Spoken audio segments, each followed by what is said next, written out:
마태복음 5장을 보겠습니다. 애통하는 자는 복이 있나니 그들이 위로를 받을 것이며, 애통하는 자들은 복이 있나니.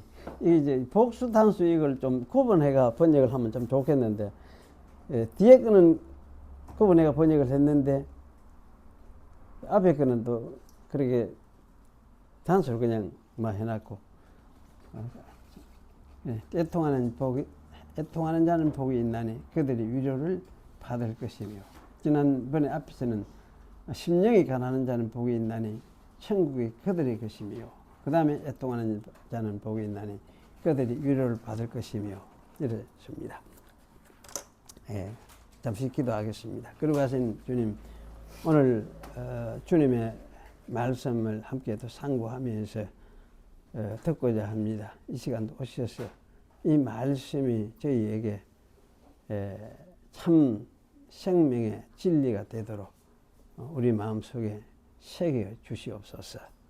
예수님의 이름으로 기도하옵나이다. 아멘. 지난주일에 저는 이 마태복음에서 말하는 천국에 대해서 제가 말씀을 드렸습니다.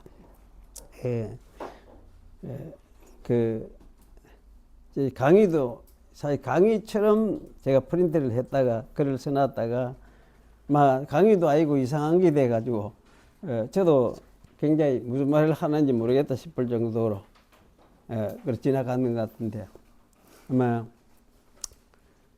이 마태복음이 말하는 천국에 대해서 개괄적으로 일단 말씀을 드렸는데 굉장히 좀 미안하게 생각됩니다. 그 말이 무슨 말인지, 또 이 구도가 잘 돌아가지 않는, 말도 안 돌아가고, 어쨌든 알아듣는데 굉장히 힘이 들었겠구나, 이제 그런 생각이 들면서 좀 미안한 마음이 들었습니다.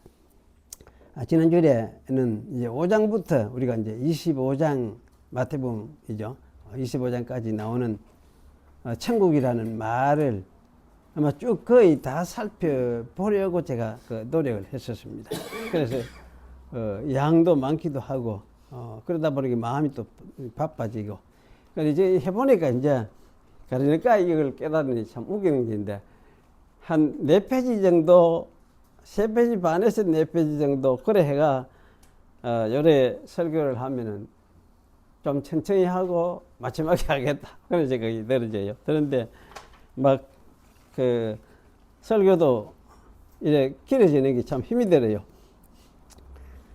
제가 이제 지난주에 어쨌든 이 말씀을 마태복음에서 드렸던 그 개괄적인 천국에 대한 그 개괄적인 이해, 그것이 제가 볼 때는 굉장히 중요한 그 부분이라는 생각이 들었습니다. 그래서 그 말씀을 드렸는데, 참 그걸 제가 생각을 하면서 정리를 하면서, 이게 참 우리 자신들이 우리 중심, 내가 원하는 것을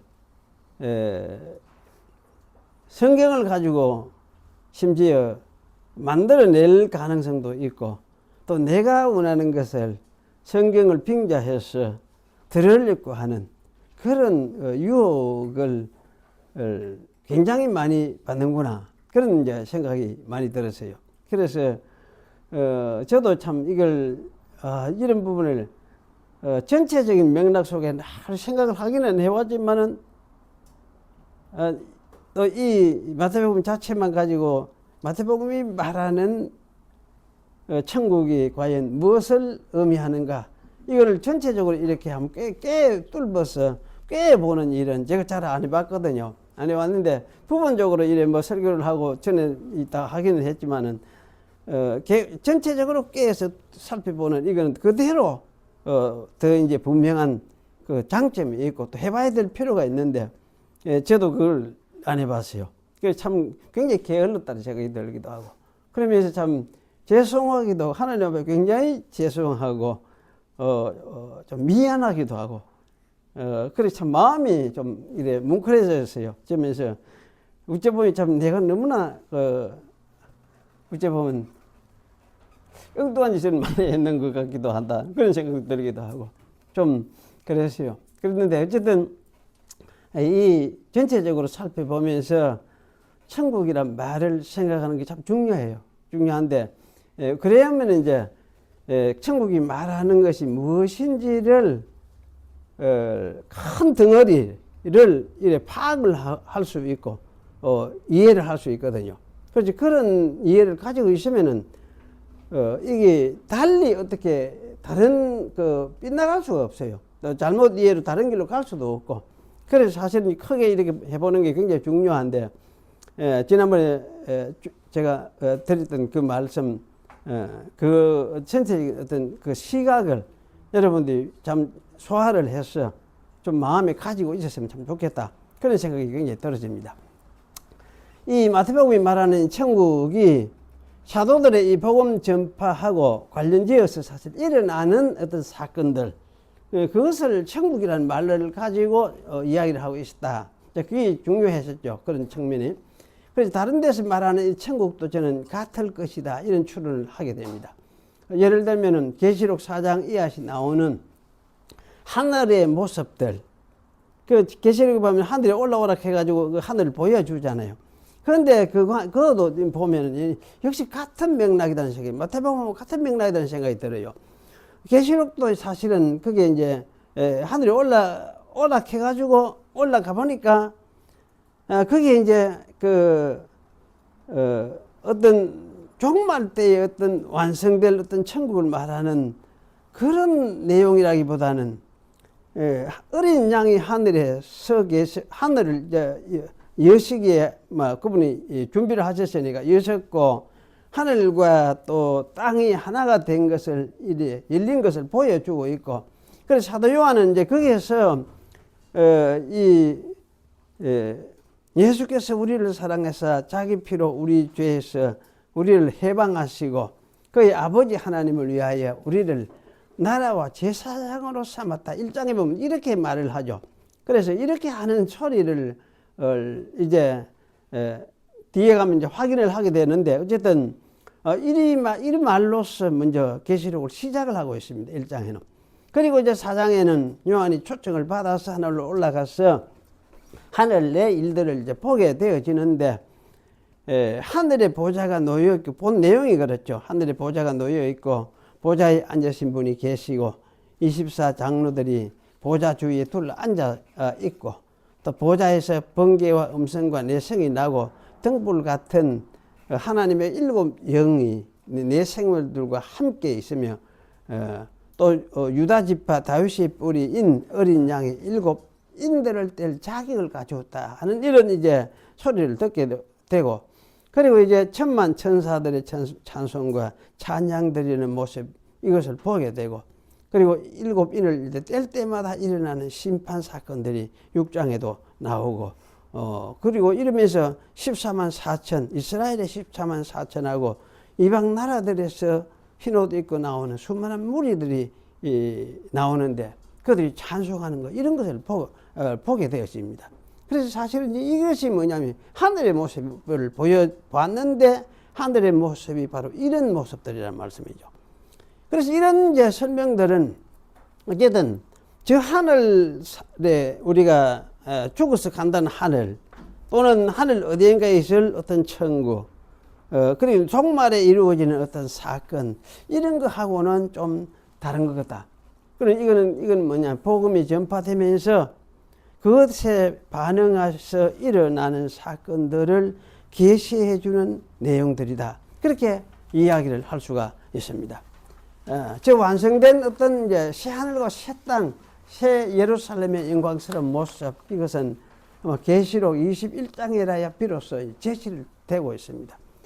물론 21장의 새 하늘과 새 땅, 새 예루살렘도 그리스도의 십자가와 부활로 이미 시작된 것은 틀림없습니다.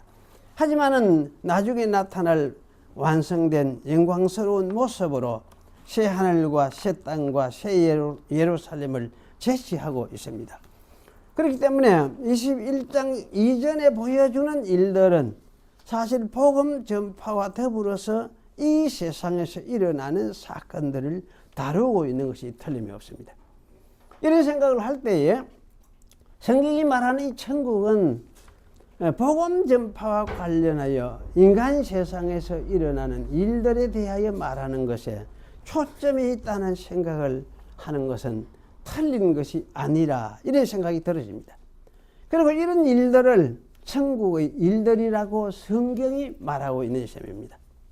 천국은 인간의 초점이 있습니다. 그래서 아마 1장에서 우리를 나라와 제사장으로 삼았다. 우리를 나라와 제사장으로 삼았다. 우리가 나라다. 우리가 이렇게 이야기를 하고 있어요. 이 말이 참 우리가 이해하기 좀 힘든 부분인데 우리를 나라와 제사장으로 삼았다. 이렇게 이야기를 하고 있죠.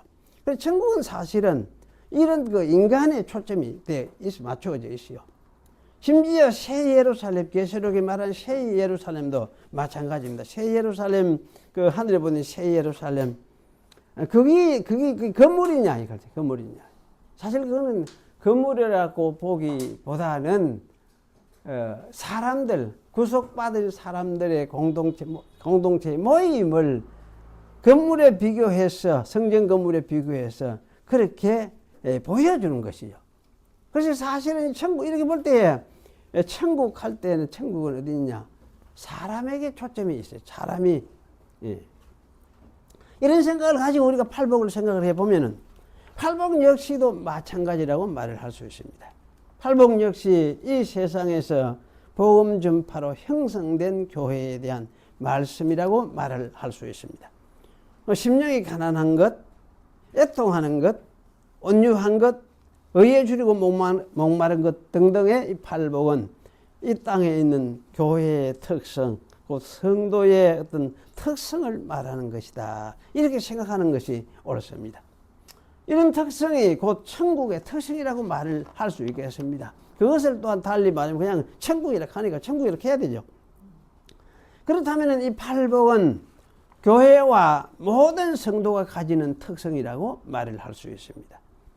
즉 심령이 가난한 자가 애통하는 자이며 애통하는 자가 동시에 온유한 자이며 온유한 자가 동시에 의에 줄이고 목마르기도 하다는 뜻입니다. 어떤 사람들은 이런 특성을 가지고 또 다른 사람은 저런 특성을 가졌다는 뜻이 아니라 모든 신자들과 온 교회가 가지는 특성, 이것이 팔복이 보여주는 특성들이다. 그렇게 저는 생각이 됩니다. 그래서 신자라면은, 그리고 교회라면 심령이 가난하기도 하고 애통하기도 하고 온유하기도 하고 의에 줄이고 목마르기도 하다는 뜻입니다. 팔복 모두가 이런 성격의 특성들을 가지고 있는 것이죠. 그래서 이런 특성들을 가진 사람들을 뭐라냐, 천국 백성들이다. 이렇게 말을 할 수도 있고, 그래서 이런 특성들이 천국 백성들이 함께 모여서 이루는, 그렇다면 교회가 그것이 바로 천국이다. 이렇게 말을 할 수가 있습니다. 이제 두 번째 나오는 이 애통하는 자들은 복이 있나니, 이 이제 말을 좀 생각을 해 봐야겠습니다. 애통하는 자들이 복이 있나니 그들이 위로를 받을 것이다. 헬라말, 여기서 우리가 하나 생각할 거는, 헬라말 성경에서는 애통하는 자들이 복이 있나니라는 이 복이 두 번째 복으로 이렇게 나오고 있어요. 우리 현재 번역이 그렇게 되어 있습니다. 이거하고 맞죠? 그런데 그 라틴말 성경에는 온유한 자가 복이 있나니 이것이 두 번째로 나옵니다. 그래서 라틴말 성경에는 헬란말 성경의 두 번째 복과 세 번째 복이 순서가 바뀌어 있어요. 왜 이렇게 바꾸어서 진술되어 있는지 알 수가 없습니다. 헬란말 본문이 원래의 본문이 따로 있고 라틴말 본문이 된 그 원래 본문이 따로 있었기 때문인가, 이런 생각도 하게 되는데, 이거는 거의 그래 될 가능성은 없다는 싶어요. 왜냐하면 이제 틀이 순서만 조금 바뀌었지 다른 거의 뭐 거의 똑같으니까요. 그래서 사실은 그 큰 말씀, 그 많은 말씀들 가운데서 큰 틀이 구조가 그냥 그대로 같은 구조를 가지고 있으니까 그런 걸 생각할 때에 이 순서 조금 바뀐 이게 어떤 그 사본의 근본적인 사본의 차이가 달라서 이렇게 시작될 것이다. 그렇게 생각이 하는 건 좀 아닌 것 같다는 생각이 들어요. 그리고 어떻게 보면 또 이 뺏겨 서는 중에 이런 변이가 일어났는지 아마 이럴 가능성이 좀 있겠다 싶어요. 이게 뭐 뺏겨 쓰고 받아 쓰고 뺏겨 쓰는 일을 하다가 보니까 왜 잘못 뽑아 섞으면 순서 바꿔 썼을 가능성도 있겠다. 이런 생각도 들어져요. 그런데 어쨌든 잘 알 수가 없습니다. 그래서 사실 이 순서가 이렇게 바뀐 것은 별로 큰 문제는 되지 않는 것 같아요.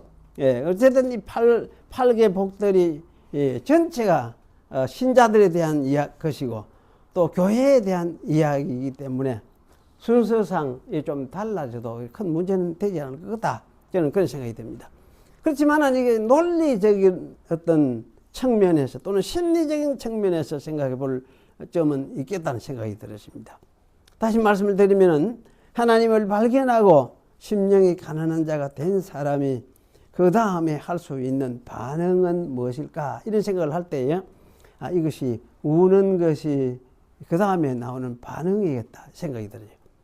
하나님을 뵙고 보니까 자신은 신도 아니면서 단지 피조물일 뿐인데 또 죄인에 불과할 뿐인데 이런 점을 이제 보게 되고 깨닫게 된 사람이 그 다음에 이제 하게 되는 것이 뭐냐?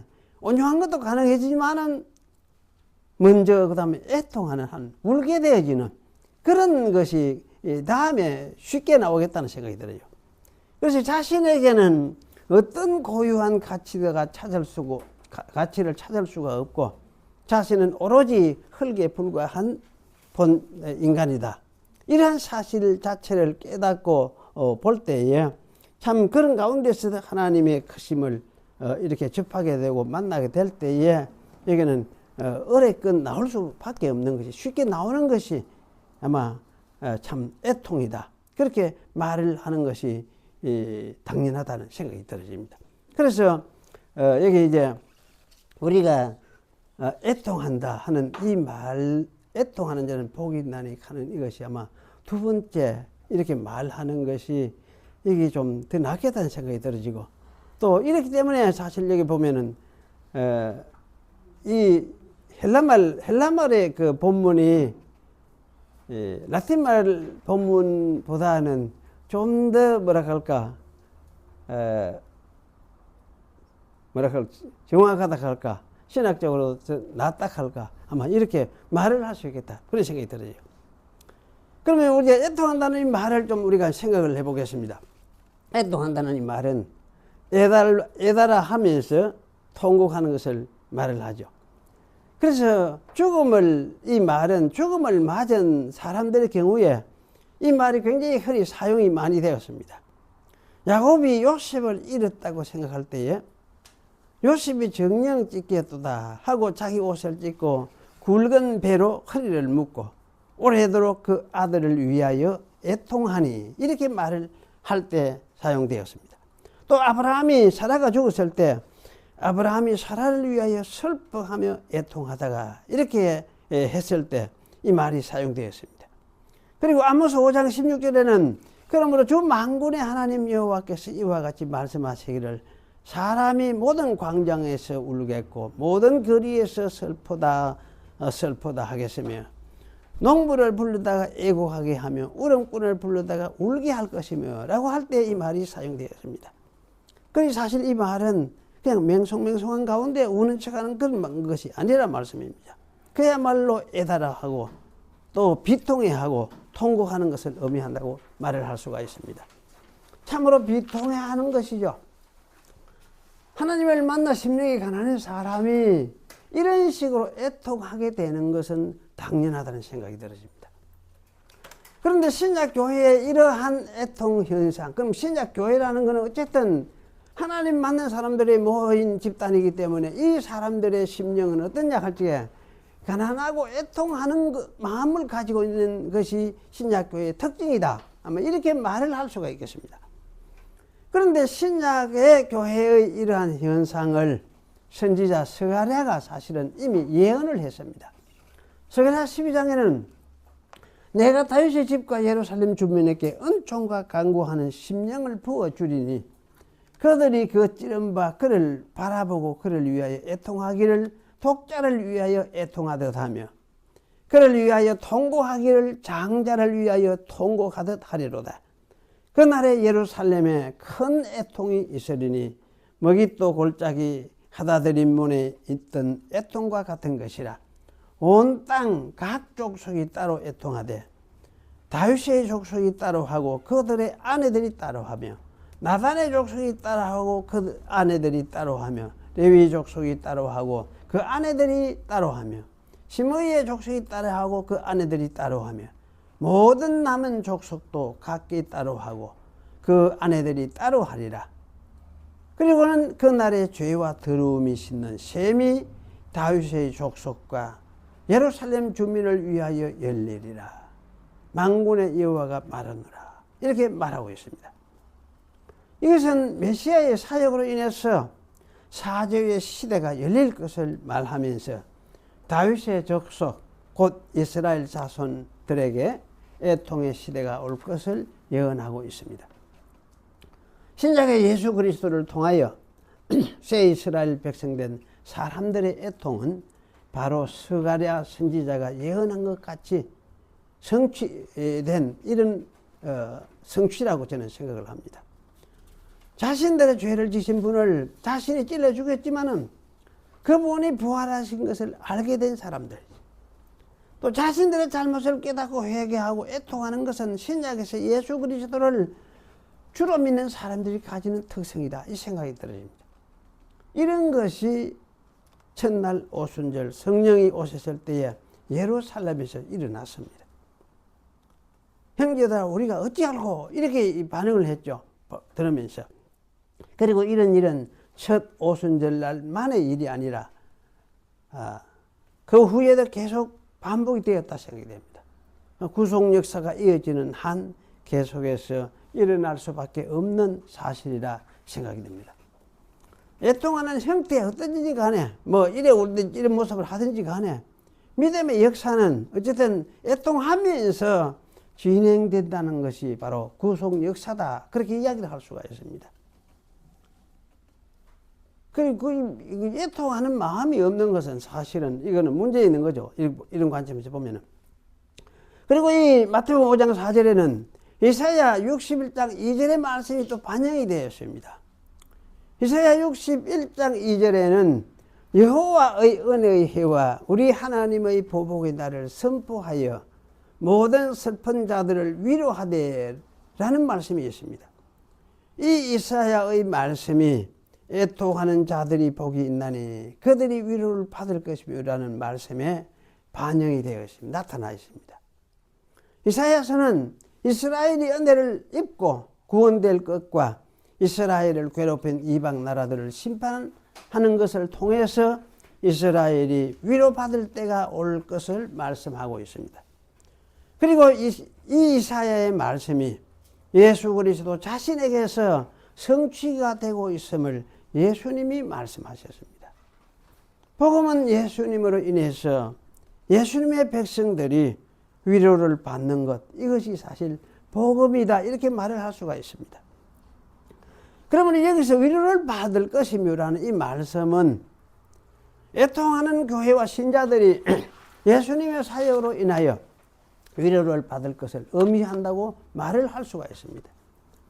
이게 신적 수동태라고 말하는데, 이 신적 수동태로 말해진 이 위로를 받을 것이며 이렇게 했으니까, 그럼 하나님이 이걸 위로해 준다 이 말이나 마찬가지잖아요.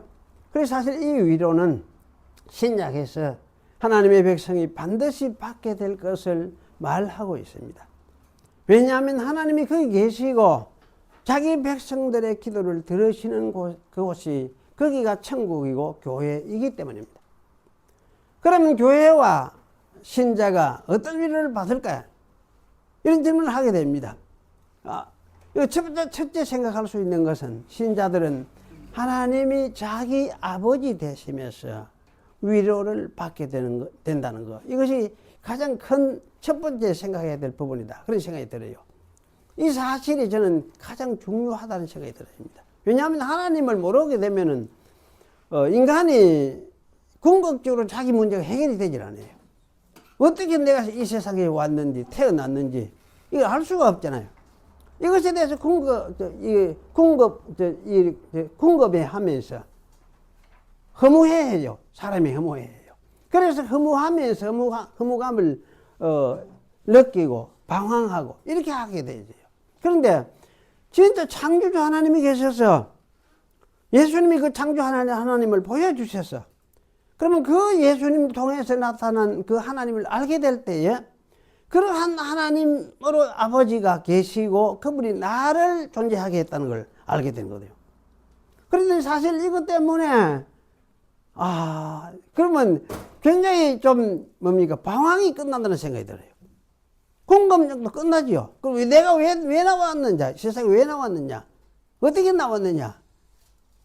하나님 그분이 계셔서 나를 세상에 보냈구나.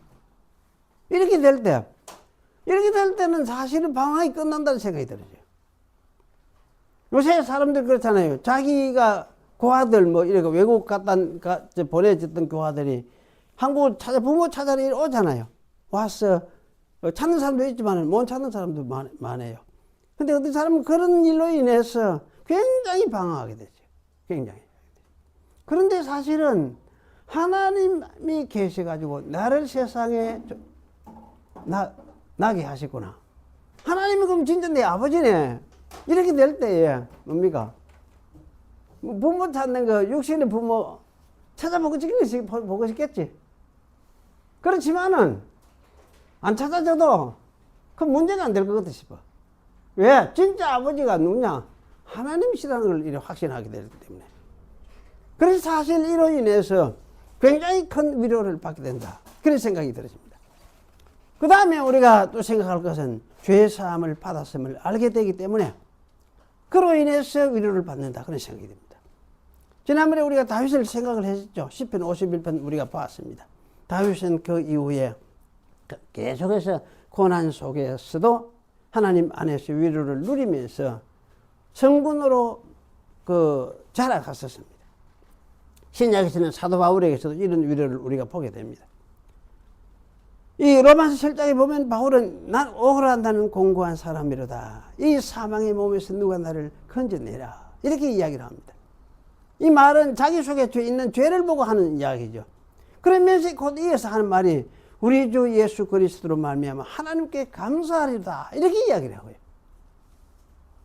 사실 자기 속에 죄가 있어가 한편으로는 죄 쪽으로 끌려가고 한편으로는 또 하나님을 예배하고 이렇게 하는데 두 가지가 있는데 이걸 보면서 뭡니까? 탄식하면서 감사를 하게 되지. 감사를 하고 있어요.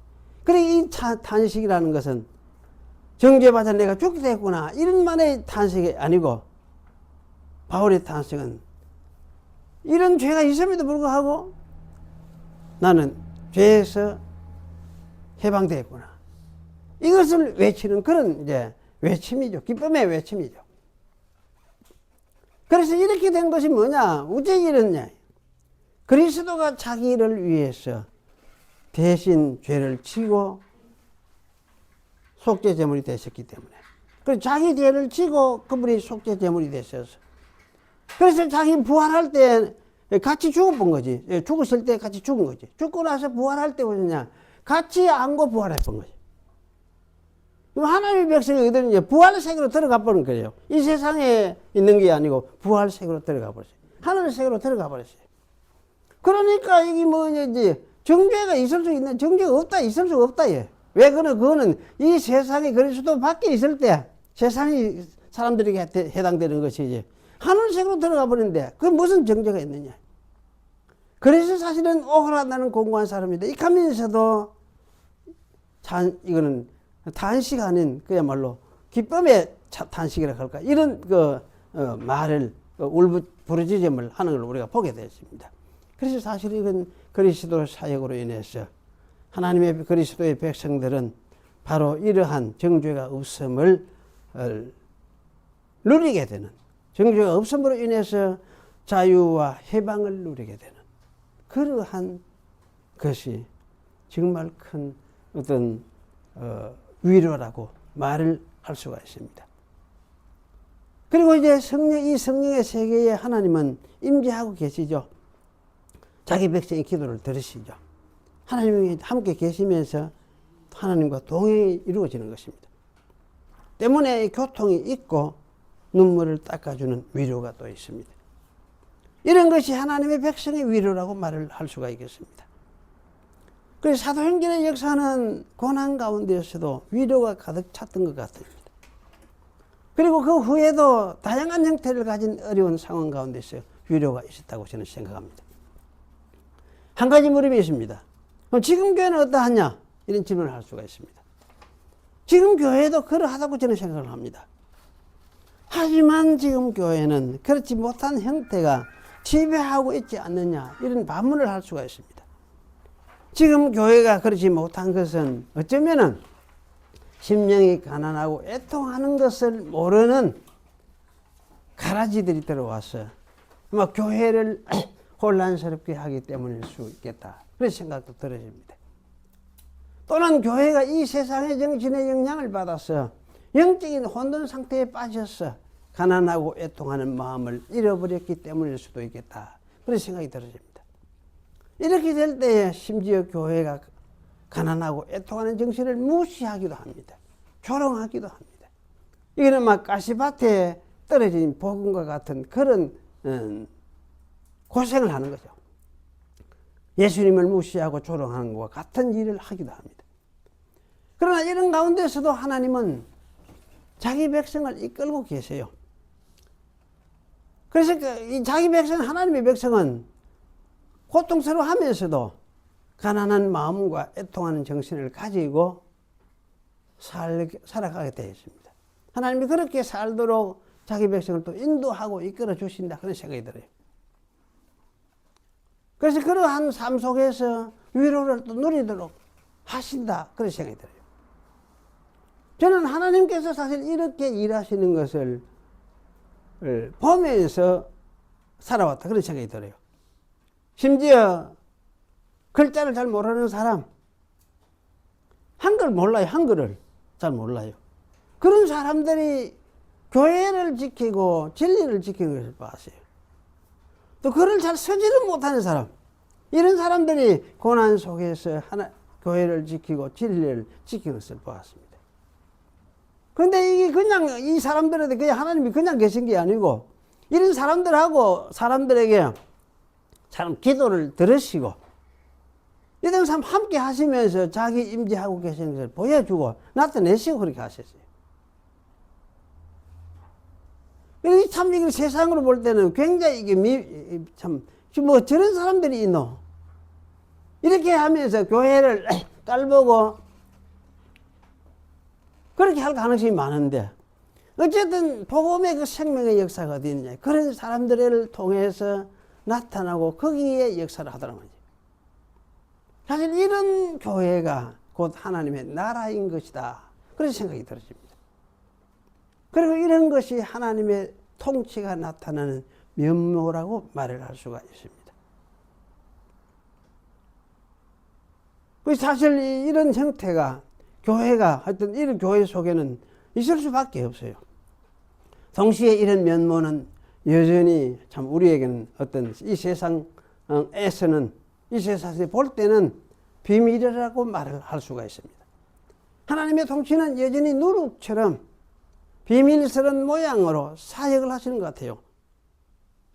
그래도 어쨌든 이 나중에 가서는 가로 서말 속에 다 부풀게 했다, 이 말한 것처럼 어쨌든 하나님의 백성들 모두를 하나님이 먹을 수 있는 맛있는 빵이 되도록 그렇게 하시는 것이 틀림없다, 그런 생각이 들어집니다. 이것이 하나님 나라의 비밀입니다. 성경에 말하는 하나님 나라의 그 비밀이라는 것이 바로 이런 것이 비밀이다, 그런 생각이 들어집니다. 현재 우리가 이렇게 중요한 것은 뭐냐 할지, 우리 자신이 심령이 가난하고 우리가 애통하는 자라는 사실이에요. 이것을 우리가 받아 인정하는 것이에요. 왜냐하면 이것이 우리 자신이 하나님 나라 표적이기 때문에, 우리 자신 속에 있는 하나님 나라의 표적이기 때문에 그래요. 그래서 사실 이 가난하고 애통하는 마음이 우리 속에 있는가? 내가 가지고 있는가? 이걸 이제 따지고 계산하기보다는 있는가 없는가 점검해보자. 이렇게 하기보다는 자기가 믿는 사람이라면은 이것도 있다는 것을 인정을 하는 게 이게 아마 옳은 것이다 싶어요. 자기가 믿는 사람이라면, 예수님을 진짜 믿는 사람이라면 이 마음이 있다는 것을 인정하는 것이 옳은 일이다. 그렇게 생각이 들어요. 이거는 우리 눈으로 확인해가지고 어떻게 평가를 해보자, 이런 대상은 아닌 것 같아요. 그래서 자, 이런 것이 뭐 형태는 다양하게 나타나겠죠. 우리 마음속에, 우리 살면서 안 나타날 수가 없으니까. 세상 여러 가지 죄를 보면서, 특히 교회 안에서 일어나는 이 죄를 보면서 한탄하고 탄식하고, 그래서 기도하게 되고, 그러면 참 위로를 받지만 통곡하게 되고, 이렇게 되어지기도 하고, 뭐 그렇지 않을 때도 있겠지. 있는데 이런 마음 자체를 우리가 근본적으로 가지고 있는 사람들, 이런 사람들이 예수 믿는 신자들이다, 그런 생각이 들어요. 그래서 심령이 가난하다, 애통하다 하는 것은 우리 성도가 가진 근본적인 새 심성이다, 새 사람의 심성이다. 이러한 사실을 우리가 좀 인정하면서, 믿음은 이런 방향으로 우리 심성이 움직이고 흘러가는 것이 믿음의 모습이다. 이런 게 없이 그야말로 이제 막 이런 거 없이 세상 정신과 어떤 교만과 이런 것만 사실 가지고 있다 하면은 그걸 생각을 다시 해봐야 되겠죠. 이제 가라지들도 들어와 있다 했잖아. 가라지들처럼. 그런 가능성이 있지. 그런 사람이, 가라지들이 사실 교회에 들어와서 있으면서 교회를 지배하고 때로는 흔들고 자기 가진 어떤 이 세상 힘을 가지고 그렇게 할 수도 있고, 그래 할 수 있어요. 그런 사람들 보면 사실 지금 믿는 거 맞나? 믿는 거 맞나? 알 수 없잖아요. 그런 사람들 가끔 그런 이런 의심을 하게 되는 사람들이 가끔 봐요. 옛날에 그랬지. 부산에서도 그런 사람 그랬어요. 어느 교회에서도 그랬어요. 그런 사람들이 봤어요. 자기가 그때 뭐 배 만드는 그런 일을 했으니까, 배 만드는 사람, 그 돈이 많이 벌이고 부자가 된 거지. 부자가 됐는데 아직 믿음이 안 돼가서요. 그럼 성찬 뗄 때 떡이 먹어야 될까? 떡이가 먹고 이거 하면 있잖아요. 이제 안 먹는 거지. 이런 식으로 그 사람인데, 그래도 부모들이 예수를 믿고 교회 권사가 되고 이러면서 다녔으니까. 그럼 자기도 안 다닐 수도 없고 계속 다녔다. 자라자라한다. 교회 그때 40, 50 가까이 되니까. 교회에서 그런 사람도 장로시 한다. 왜 돼요, 그게? 교회가 그래 되면은 교회가 참 어려워져 버려요. 왜냐면 모든 것이 안 믿는 식으로 생각을 하니까. 이 세상식으로 생각을 하니까.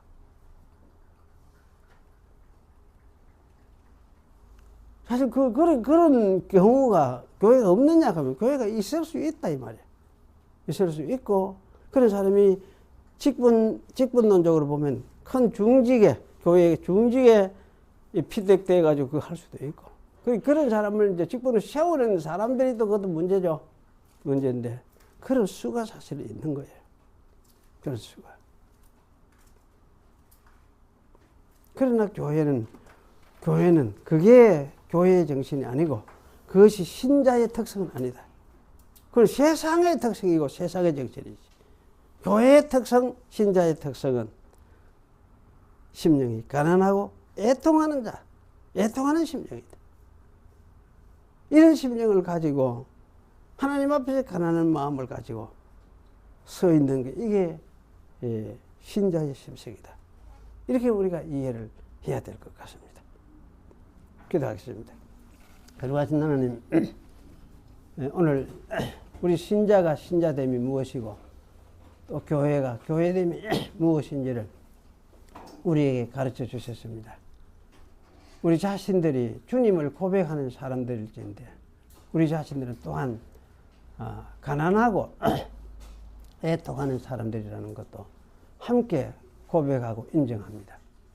이것을 인정함으로 또 이러한 삶을 내 것으로 받아들이면서 이러한 삶 때문에 고난이 와고 어려움이 와도 낙심하지 않고 주님을 바라보고 주의 나라를 향해서 가는 그런 우리 성도들이 되기를 원하오니 저희 심령 속에 성령께서 늘 함께 하셔서 이러한 마음을 우리 마음 속에 넣어주시고 또 우리를 지켜주시옵소서. 세상 세속 정신에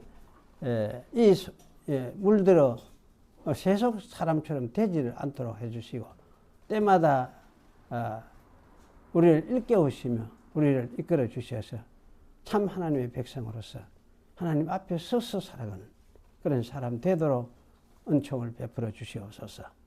예수님의 이름으로 기도하옵나이다. 아멘.